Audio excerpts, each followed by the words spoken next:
So I'm in a Fenton, and I'm a theater arts and Christian ministries major. I am a senior, and I'm the Carpentry resident for the theater department. So how did you get into being the Carpentry resident? So freshman year, I got to come to work calls and help build the couple sets that we were making, and then in fall semester, and I loved that. I had a lot of fun. And then spring semester, we built the giant measure for measure set, and I was also in Tech 1, and so I was in the theater a lot, building, because Tech 1, we do a lot of that, working on the set. And so I was building all the time and working on my Tech 1 projects, and I loved what I was doing, and so I decided that the next year I would apply to be a Carpentry apprentice, and I loved working with the apprentice at the time. I loved working with her and Jess, who's our technical director and teaches Tech 1, and so I was like, I'll just try it and see what happens. So I applied, I got the job, so all of last year I got to just be in the theater building like 24/7. And I loved all of like the problem solving that we got to do, the last minute stuff that came up. I remember for Miser, our first fall show last year, like the day that the show was opening, we had to completely redo one piece of the set, and like we were cutting out gears with a jigsaw, like mad people all afternoon. So I remember just loving that, and so like the whole year just kind of went that way, and I applied to be resident this year, and I'm loving it. Great. That's so cool. So as the Carpentry resident, what does your job look like? What kind of things do you do leading up to a show and then during a show? Yeah, that's a really good question. A lot. Yeah. So I guess when there's not a show going on, it's like helping to make our department space, like keep it well put together, and like making sure that our wood racks and stuff are cleaned up, and doing that kind of basic maintenance of our theater space. And then as soon as the show is kind of starting to get on its feet and we start to have production meetings and we have the set finalized, so our technical director does all the drafting, and sometimes I'll help her with that. And then we'll take the ground plans that come from that and just start picking away at pieces of the set until it's done. So that looks like usually we start with like the piece that's needed most by the actors to work on in rehearsal. So for this last show, we were working on the boats that the actors needed. So we did a lot of work on building boat prototypes, that sort of thing, and then making sure that the space that they're going to act in is prepared as close as possible to what it will be when the show opens, so that they can get a feel for the space. So it's a lot of like preparation, building prototypes of set pieces or things that the actors need to use. That's kind of how we start, and then we just keep building till the show is built. And once we're done building, then we start painting and doing all the fine detail work, which is exciting. And then starts like all the problem solving of, okay, this is breaking a lot. How can we make this sturdier? Or, this actor maybe broke a thing, so now let's fix it. That's okay. And also learning like what could be a potential problem during the show to keep tabs on. So then during a run of shows, our work is a lot less heavy. We get a couple days off, which is nice, but we have to be paying attention to what's happening with the set during the show. So like during Men on Boats, I had to come in and fix the boats a lot because the handles would fall off, or the pieces of plumber's tape that were holding the oars to the boats, those would come out or whatever, or maybe there's a screw sticking out because of just wear and it has to be drilled back into the set so it's not hurting actors. That sort of thing is what we do during shows. So as a resident, you lead a tech team, Yeah. a carpentry tech team. What does it look like, or what would it look like to be on your tech team? What kind of things are you having your team do? Yeah. What do you do during meetings, things like that? So I lead the team in collaboration with our props apprentice, Hannah. So our team is called Set Props. We're very proud of our team. So we have a weekly meeting, and it's an hour long, and we usually plan beforehand, like based on the need of that week. So if Hannah needs to get some prop stuff done, so like for Men on Boats, we had to make all of the oars. And there was 8 oars that we needed to make, and so that was something that our team worked on a lot. There was a lot of jigsawing out the oars and sanding them and staining them and all of that. So our team did a bunch of that for like a couple weeks.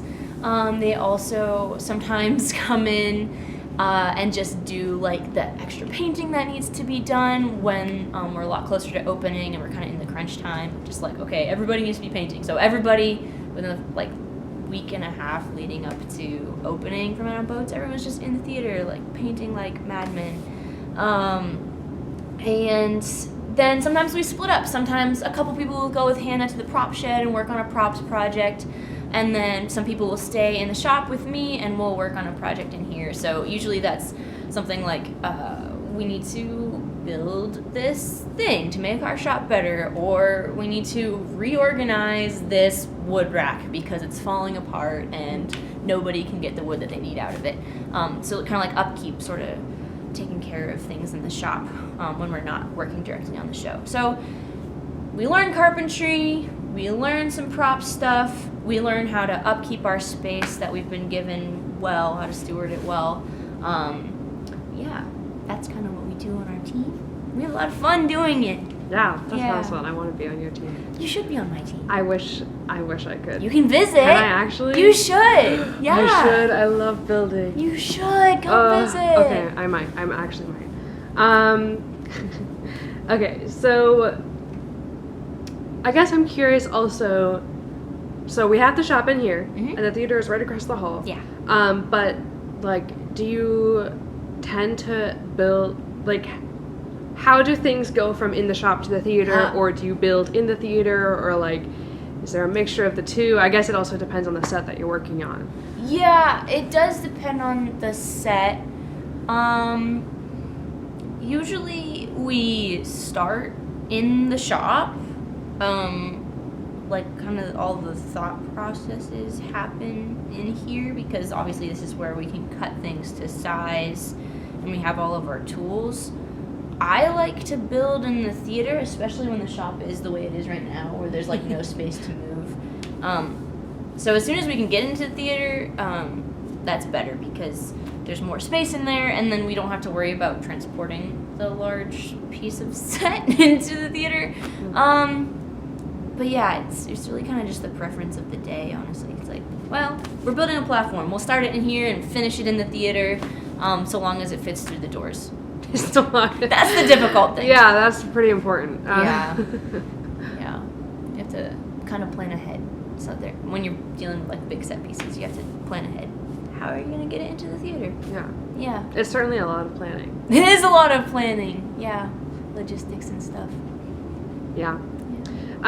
So part of set design and construction, carpentry, that was a lot of words. It involves building, prototyping, thinking through things, but it also involves like painting and like decorating the space in a way. Do you feel like you have like do you appreciate one side more than the other, or do you prefer one side more than the other? That's a good question.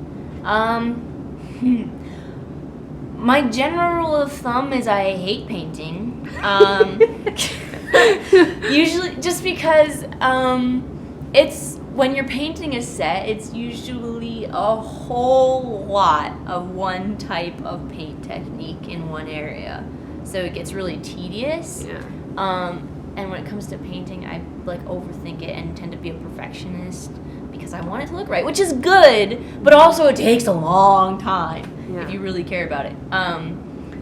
So I much prefer the construction aspect of building a set. Like the stuff that makes me like sweaty and out of breath sometimes. Like, I don't know. I enjoy that stuff a lot more because I don't know. It gives me a physical outlet. It's occupying my brain because I have to think about, the math and geometry going into it and all of that.